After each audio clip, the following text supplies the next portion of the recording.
আমার মনে পড়ছিল যে ট্রুথ অর ডেয়ার কয়েক বছর আগেও টিনেজারদের মধ্যে খুব জনপ্রিয় খেলাটা ছিল।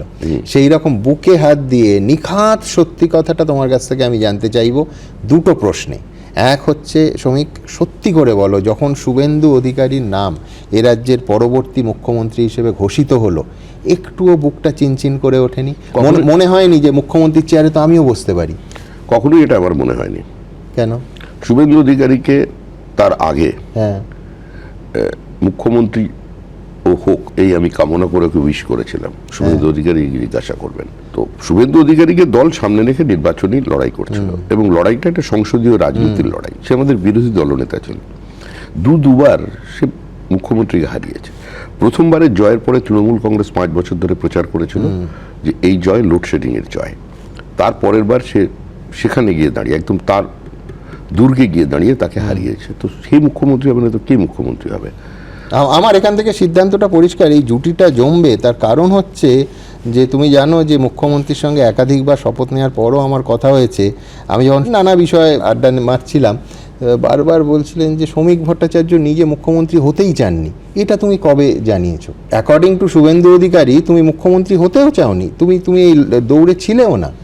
আমি তোমাকেও বলেছি আমি এটা, যে আমার চেহারা দেখেই মনে হয় আমি দৌড়াতে পারবো। বেশ, ট্রুথ অর ডেয়ার সিরিজে আমার দ্বিতীয় প্রশ্ন, সত্যি করে বলো যে 207টা আসন শ্রমিক নিজে ভেবেছিলে? আমি বলছি শুধু ম্যাজিক ফিগার নয়, 160, 170, 180 নয়, একেবারে 207। এটা আন্দাজ করতে পেরেছিলে তোমরা?